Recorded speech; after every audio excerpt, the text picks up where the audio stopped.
Never hate anybody, because hate is just like an acid.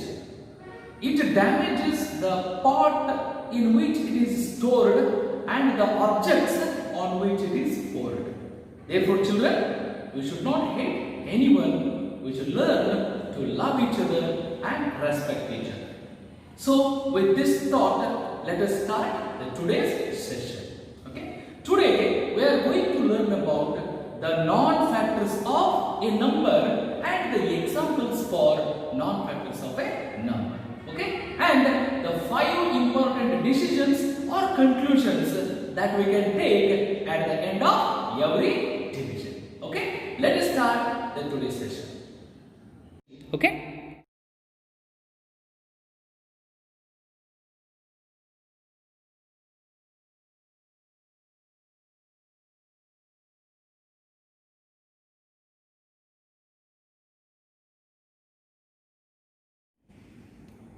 Okay, now we have one important question here related to division. Is 8 a factor of 9589? To answer this question, we have to perform a division activity. If the remainder comes 0 after dividing 9589 by 8, then we can decide 8 is the factor of 9589. Okay? If the remainder is not equal to 0, then 8 is not a factor of 9589. Let us see it. Let us divide 9589 by 8. That is, 9589 divided by 8 is also equal to 9589 upon 8. See here, children, this is dividend and this is divisor. To perform division activity, we must be knowing the tables of 8. Okay, that is why I have written the table separately here. Okay, 8 ones are, 8 twos are, 3s are, 4s are, 5s are, 6s are, 7s are, 8s are, 9s are, 10s are. Okay. If you do not know the table of 8, then here it is difficult to perform the division operation. Okay. Let us start division. Put the dividend inside and put the divisor outside. To start with, put a line here like this. Then go on taking the digits one after the another from left to right. Okay. Every time you take the digit down, you should compare the down taken digit with the divisor here. Okay. If the down taken digit is equal to divisor or greater than divisor, you should not put 0 here. Okay. If the down taken digit is less than the divisor, then you should put 0 here. Okay. Now let us start the division. I take 9 down and compare this 9 with 8. Therefore, the down taken number is greater than 8. That is why I will not put 0. Then what should I do now? I should search this 9 in the table of 8. Okay? In the table of 8, 9 does not come directly, but it comes after 8 and before 16. Okay? Therefore, which is the previous number of 9 in the table of 8? 8. So, I should take 8. How many 8s are 8? 8 ones are. That is why I put ones are here and 8 ones are 8. 9 minus 8 is equal to 1. Did the remainder become 0? No. So, I will take the next digit down. The next digit is 5. I take it down. Now, it becomes 15. Okay. After taking the digit 5 down, which is the number formed? The number formed is 15. Compare this 15 with 8. Is it bigger to 8 or equal to 8 or less than 8? Okay. If the number formed after taking the digit down is less than 8, we should put 0 here. But if it is equal to 8 or greater than 8, we should not put 0 here. We should search that number in the table of 8. Okay. Here the number formed is 15, which is greater than 8. Therefore, I should not put 0 here, but I should search this 15 in the table of 8.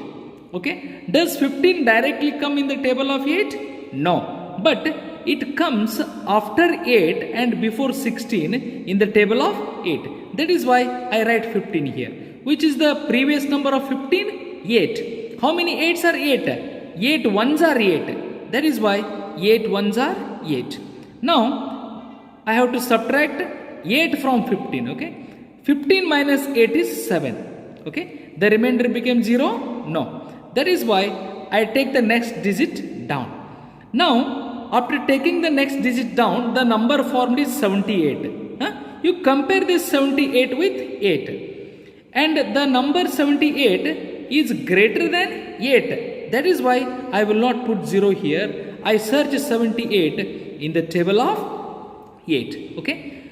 Does 78 directly come in the table of 8? No. 78 is not there in the table of 8. Then where does it come? It comes after 72 and before 80. Okay. The number 78 comes in the table 8 where after 72 and before 80. So, I should take the previous number or preceding number of 78 in the table of 8, which is the preceding number of 78 in the table of 8. It is 72. Therefore, I should take 72. How many 8s are 72? 8 9s are. That is why I put 8 9s are 72. Now, 8 minus 2 is 6. 7 minus 7 is 0. Did the remainder become 0? No. Did the digits over? No. Still there is one more digit. Take that digit down. Which is that digit? That digit is 9. Take the digit 9. Now, the number formed is 69. Compare this 69 with 8. If this 69 is less than 8, you should put 0. If it is equal to 8 or greater than 8, you should not put 0 in the quotient place. Therefore, what you should do now? 69 is the bigger number to 8. That is why you should not put 0 here, but you should search 69 in the tables of 8. Okay? Does it come directly in the tables of 8? No. 69 does not come in the table of 8 exactly or directly. But it comes after 64 and before 72 in the table of 8. Therefore, I have written 69 here, which is before 72 and after 64. But which number I should take? The number previous to 69. The number previous to 69 is 64. Therefore, I should take 64 for the division here. Then, how many 8s are 64? 8 8s are 64. That is why I put 8s are here. 8 8s are 64. So, 8 8s are 64. 9 minus 4 is 5. And 6 minus 6 is 0. Okay. What is the remainder? 5. Did the remainder become 0? No. Then, is there any digit to take down? No. So, children, here the remainder did not become 0. Right? That is why I say that it is incomplete division. Okay? See here, children, if the remainder does not become 0, then we can take 5 decisions here. Okay? What are those? See here. 8 is not the factor of 9,589. And second decision what we can take is 9,589 is not the multiple of 8. Okay? It means in the tables of 8, this 9,589 will never come. Okay? And you can also decide that 8 does not divide 9,589 when if remainder is not equal to 0. Okay? Then you can also decide 9,589 is not divided by 8. Okay? Or 9,589 is not divisible by 8. Okay? And you can also decide that it is not a complete division because remainder is not equal to 0 here. Okay, and after doing division, definitely you will get a quotient and a remainder. Whether the quotient and remainder you got are correct or not, or your division is correct or not, is checked by a rule or a law called division lemma or division algorithm. Okay, the division algorithm says dividend is equal to divisor into quotient plus remainder. Okay, this is left hand side, this is right hand side. If left hand side becomes equal to right hand side, then your division is correct, otherwise you are wrong. Here children, dividend is 9589 and divisor is 8 and quotient is 98 and remainder is 5. See here, 98 8s are 9584. Okay, is 9584 equal to 9589? No. But why? Because we have not added the remainder here. Okay, therefore 9584 is the product of divisor and quotient. Okay, add remainder to this product. How much is the remainder? Remainder is 5. This 5 is added to this product, then we will get 9589. Okay, so left hand side is equal to right hand side, hence the verification, and our division is correct. Okay children. So what is 8 here children? 8 is a non-factor of 9589. Okay. Let us see another example children. Is 7 a factor of 54? Is the question. Divide 54 by 7. If the remainder becomes 0, then 7 is factor of 54, or 7 divides 54. If the remainder is not 0, then 7 is not a factor of 54, or 7 does not divide 54. Let us see what happens. Divide 54 by 7. Okay, 54 divided by 7 is also written as 54 upon 7. Here 54 is dividend and 7 is divisor. See children, to carry the division operation here, you must know the 7's table. That is why I have written the 7's table besides here.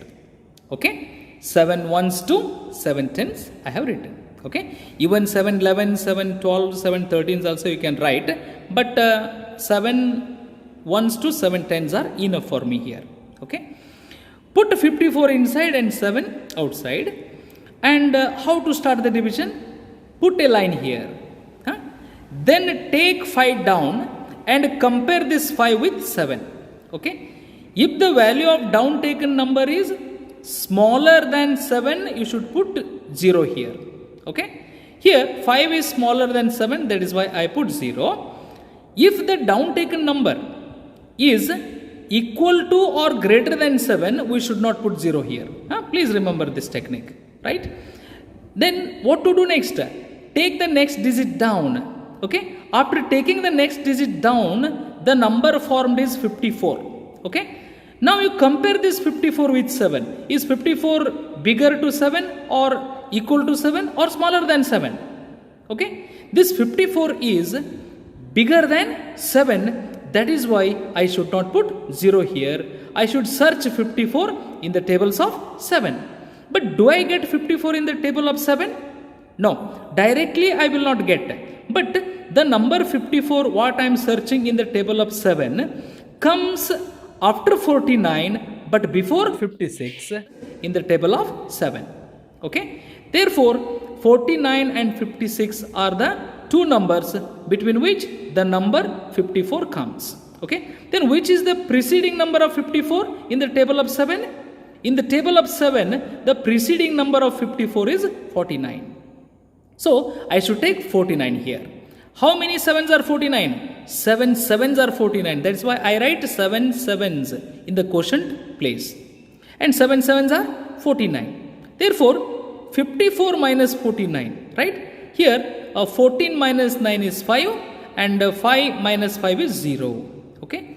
Here, the remainder is 5. But is there any digit to take down? No. Therefore, children, here when I divided 54 by 7, it left the remainder 5. Remainder is not equal to 0 here. Remainder is equal to 5. Okay.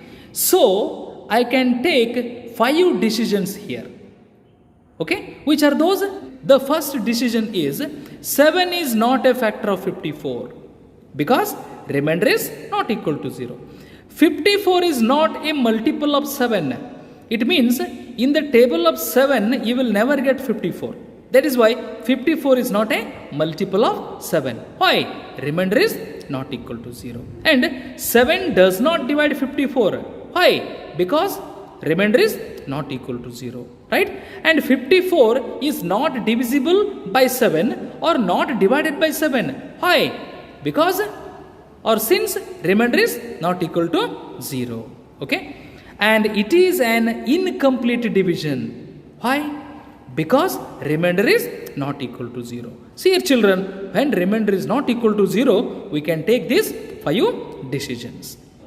And whether the division done by us is correct or not is checked by a rule or a law.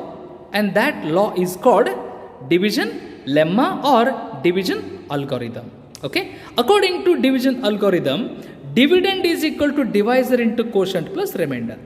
Okay. Here dividend is 54, divisor is 7 and quotient is also 7. Okay. Plus remainder. Remainder is 5. See here children, what is the product of divisor and quotient? 7 7s are 49. Okay. 49 is the product of divisor and quotient. Is 49 equal to 54? No. Because I have not added the remainder here. Okay. But in complete division, the remainder will have become 0. That is why dividend is equal to the product of divisor and quotient only. Right. But in incomplete division, remainder will have not become 0. That is why dividend is not equal to divisor into quotient. But dividend is equal to divisor into quotient plus remainder. Okay. See here children, 49 plus 5 is equal to 54 and 49 plus 5 is 54. Thus 54 is equal to 54. Thus LHS is equal to RHS and hence we can decide that 7 is a non-factor of 54. Okay children. And here the quotient and remainder are 7 and 5 respectively. Okay. Hope children you learned when to say a given number as a factor and when to say a given number as non-factor. Okay. But in this example, okay, you can say 3 is a factor of 54 and in this example you can say 7 is a non-factor of 54. Okay children. Today in this session, I hope you have learnt about factor of a number and non-factor of a number. So children, so far we learnt about non-factor of a number. Okay. Now we are going to learn how to list the non-factors of a given number. Okay. List the non-factors of 12 is the question here. Okay. See here 12 is the given number and I have written 5, 7, 8, 9, 10 and 11 as the non-factors of 12. Do you know why? If I take 5 and divide 12, the remainder does not become 0. The remainder becomes 2. Okay?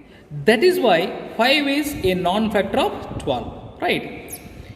7 is a non-factor of 12. Do you know why? Take 7 and divide 12. 7 leaves the remainder 5. Means the remainder is not equal to 0 here. The remainder is equal to 5. That is why 7 is not the factor of 12.